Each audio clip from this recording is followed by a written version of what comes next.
শুভ সকাল। আমি সুস্মিতা আর আমার পেজ আজকের ঘরকন্যা থেকে আপনাদের সকলকে স্বাগত জানাই। দেখতেই পাচ্ছেন সকালবেলায় নিয়ে চলে এসেছি একটা নতুন ঝকঝকে তকতকে ব্লগ। গতকাল আমি আমার ত্রিভান্দামে কোভালাম বিচ আর পদ্মাস্বামী টেম্পলের কিছু মুহূর্ত বা স্মৃতি শেয়ার করেছিলাম। তো আজকেও শেয়ার করব আরও সুন্দর সুন্দর জায়গা স্মৃতি। তো চলো এখন ব্রেকফাস্টটা প্রথমেই সেরে নিচ্ছি। ব্রেকফাস্টে ধোসা নিয়ে নিয়েছি আমি আর তোমাদের দাদা, খেয়েই এবার বেরিয়ে যাব হচ্ছে কন্যাকুমারী যাওয়ার উদ্দেশ্যে। কন্যাকুমারী যাওয়ার জন্য আমরা ত্রিভান্দাম থেকে ট্রেন ধরে নিয়েছিলাম। ট্রেনে করে আমরা পৌঁছে গেলাম হলাম কন্যাকুমারী। কন্যাকুমারী পৌঁছেই আমাদের ফেরিতে ওঠার জন্য টিকিট কাটতে হয়েছে, কেননা ফেরিতে করেই আমাদের বিবেকানন্দ রকে পৌঁছাতে হবে। সেই জন্য আমরা এখন টিকিট কেটে লাইন দিয়ে বসে আছি। মানে বোট আসবে, মানে লঞ্চ আসবে, সেই লঞ্চে করে আমাদেরকে বিবেকানন্দ রকে নামিয়ে দেবে।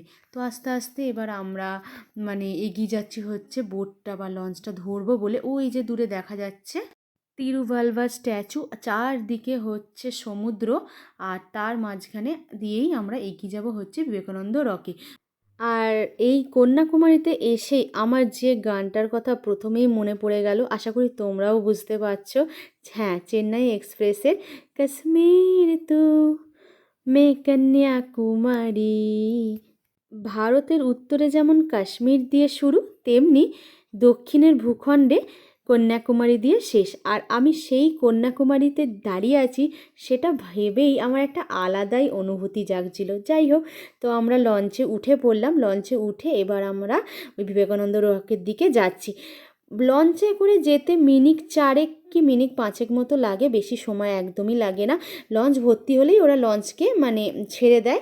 আর আবার রক থেকে যখন লঞ্চ আবার ভর্তি হয়, আবার ওরা পাড়ে এসে নামিয়ে দেয়। তো কোনো অসুবিধাই হয় না, আর এর জন্য কোনো এক্সট্রা করে ফেয়ার লাগে না। কিন্তু বিবেকানন্দ রকে এসে ওখানে জুতো রেখে তারপর আমাদেরকে উপরের দিকে উঠতে হয়েছিল। আমি এখানে এসে জানতে পারি দেবী কন্যাকুমারীর নাম থেকে এই জায়গাটার নাকি নামকরণ হয়েছে, আর যাকে কৃষ্ণের বোন হিসাবেও মনে করা হয়। এই বিবেকানন্দ রকের উপর থেকে বাইরের মানে চারদিকের দৃশ্যটা এতটাই সুন্দর, যেটা মুখে বলে প্রকাশ করা যাবে না। আর আমার ফোনের ক্যামেরাও হয়তো অতটা ভালো নয় যতটা মানে আমি নিজের চোখে দেখে এসেছি, তাও যতটা পেরেছি তোমাদের সাথে শেয়ার করার চেষ্টা করছি। জানো তো বন্ধুরা, 1970 সালে স্বামী বিবেকানন্দের সম্মানে এই বিবেকানন্দ রকটি তৈরি হয়েছিল। আর কিংবদন্তি অনুসারে এই শিলাতেই দেবী কন্যাকুমারী ভগবান শিবের ভক্তিতে তপস্যা করেছিলেন।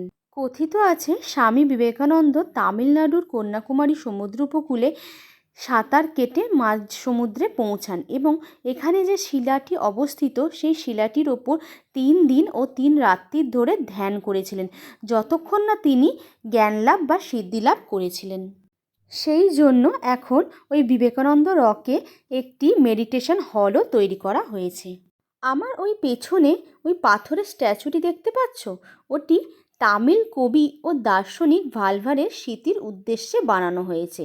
133 ফিটের পাথরের সৌধটি জলের উপর খুব সুন্দরভাবে দণ্ডায়মান করা হয়েছে। আর এখানে যে কম্পাসটা অঙ্কিত রয়েছে, সেটার সাহায্যে জলের মধ্যে উত্তর মেরু এবং দক্ষিণ মেরুকে ডিনোট করে। এর সাহায্যে খুব স্বাভাবিকভাবেই মানে চিহ্নিত করা যায় কোনটা উত্তর মেরু আর কোনটা দক্ষিণ মেরু। আর এই সানরাইজ ক্যালেন্ডারটা দেখতে পাচ্ছ, এর দ্বারা দিনের বেলা সময় নির্ধারণ করা হয়। চলো আর কথা না বাড়িয়ে আমার সাথে সাথে তোমরাও এই সুন্দর জায়গাটাকে উপভোগ করো।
বিবেকানন্দ রক হলো 3 দিকে সাগর বেষ্টিত একটা সৌধ। একদিকে আছে আরব সাগর, মাঝখানে ভারত মহাসাগর আর বাম দিকে বঙ্গোপসাগর। এখানে এলে তোমরা বুঝতে পারবে যখন সূর্যের রোদ জলে পড়ে তখন 3টে সাগরের কালারও আলাদা আলাদা হয়, কিন্তু মেঘলা অবস্থায় সেটা খুব একটা ভালো বোঝা যায় না। আমরা যখন গেছিলাম তখন 3টে কালারই আলাদা আলাদা বুঝতে পেরেছিলাম, একটা সাদা, একটা সবুজ আর একটা নীল কালার ছিল। যাই হোক, বিবেকানন্দ রকে বেশ কিছুক্ষণ সময় কাটিয়ে আবারও লঞ্চে উঠে পড়লাম। লঞ্চ যখন ভর্তি হয়ে গেল তখন আমাদের আবার পাড়ের দিকে নামিয়ে দিল। পাড়ে নেমেও আমরা বেশ কিছুক্ষণ সময় ওখানে কাটাচ্ছিলাম। ওই যে দেখা যাচ্ছে আবার তিরুভাল্লার স্ট্যাচু, দেখতে কিন্তু অপূর্ব সুন্দর লাগছে।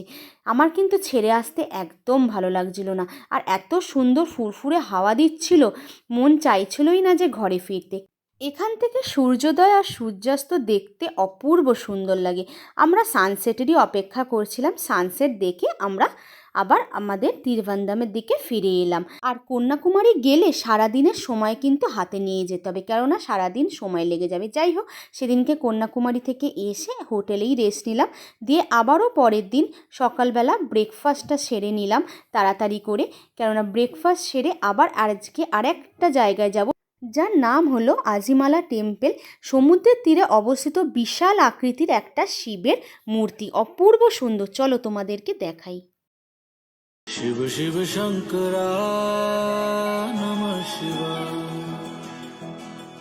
मेरे साथ चलना, मेरे संग रहना, मेरे साथ चलना, मेरे संग रहना, मेरे कष्टों को भस्म करना। काल भी तू है, महाकाल तू है, त्रिलोक भी तू, शिव भी तू ही शंकरा। मेरा भोला है भंडारी, करे सबकी है रखवाली, चाहे राजा हो या भिखारी, सुनता सबकी बारी बारी। शिव शिव शंकरा नमः शिवाय, शिव शिव शंकरा नमः शिवाय, शिव शिव शंकरा, शिव शिव शंकरा। আজিমালা টেম্পল ঘুরে তারপর লাঞ্চ সেরে চলে এলাম হোটেলে। এবার প্যাকিং করে নিয়েছি ব্যাগপত্র, কেননা বাড়ি ফিরে যেতে হবে। মন ভীষণ খারাপ, একদম যেতে ইচ্ছা করছিল না, তো কিন্তু কিছু করার নেই। এখন চলে যাব হচ্ছে ত্রিভান্দাম এয়ারপোর্টে। এয়ারপোর্টে গিয়ে চেকিং করে আমরা এখন উঠে যাব ফ্লাইটে। আমাদের ভায়া ফ্লাইট ছিল, একটা ছিল ত্রিভান্দাম থেকে হায়দ্রাবাদ, আবার তারপরে আবার ভোরবেলা ছিল হচ্ছে হায়দ্রাবাদ থেকে কলকাতা। তো অনেকখানি সময়ের জার্নি। তো এখন এই আস্তে আস্তে এবার উঠে যাচ্ছি হচ্ছে ফ্লাইটে। ফ্লাইটে উঠে যে যার মতো সিটে বসে পড়লাম, আর আমি উইন্ডো সিট পেয়েছিলাম, মনটা বেশ খুশি। আর রাতের বেলা পুরো ত্রিভান্দাম সিটিটা দেখতে পুরো একদম যেন ঝলমল করছিল। আমি তো দেখতে দেখতেই কখন যে 1.5 ঘন্টা 2 ঘন্টা কেটে গেল বুঝতেই পারলাম না। হায়দ্রাবাদে পৌঁছে একটা বিশাল সারপ্রাইজ পেয়ে গেলাম, সেটা হচ্ছে জামাইবাবুর সাথে দেখা হয়ে গেল। তোমাদের দাদার জামাইবাবু, সেও আমাদের সাথে ফিরছিল, কিন্তু জানাইনি যে সে ফিরবে। হঠাৎ করে আমাদেরকে সারপ্রাইজ দিল, যেটা দেখে আমাদের ভীষণ ভালো লাগলো। জামাইবাবুর সাথে দেখা হওয়াতে বাকি জার্নিটা খুব স্মুথলি আমাদের কেটে গেল। কখন যে ভোর হয়ে গেল আর ফ্লাইটে করে পৌঁছে গেলাম হচ্ছে দমদম এয়ারপোর্টে, তা বুঝতেই পারলাম না। এখন এই ব্যাগপত্র নিয়ে এবার গাড়ি করে রওনা দিয়ে দিলাম হচ্ছে বাড়ির দিকে। আস্তে আস্তে দক্ষিণেশ্বরের ব্রিজ পেরিয়ে আমরা এগিয়ে গেলাম হচ্ছে বাড়ির পথে। তো বন্ধুরা, আজকের মতো এই ভিডিওটা এখানেই শেষ করছি, মানে ব্লগটা এখানেই এন্ড করছি। তোমাদের কেমন লাগলো জানিও, আর কন্যাকুমারী আর আজিমালা টেম্পেলেও তোমাদের কেমন লাগলো সেটা কমেন্টস করে জানাতে কিন্তু ভুলবে না। ভালো লাগলে অবশ্যই ভিডিওটা লাইক কমেন্ট শেয়ার করতেও ভুলবে না। আজকের মতো আসি, টাটা বাই বাই। সবাই ভালো থেকো, সুস্থ থেকো, আনন্দে থেকো। আর যাওয়ার আগে আমাদের এই ট্যুরটার কিছু সুন্দর মুহূর্ত তোমাদের সাথে শেয়ার করে দিই, চলো।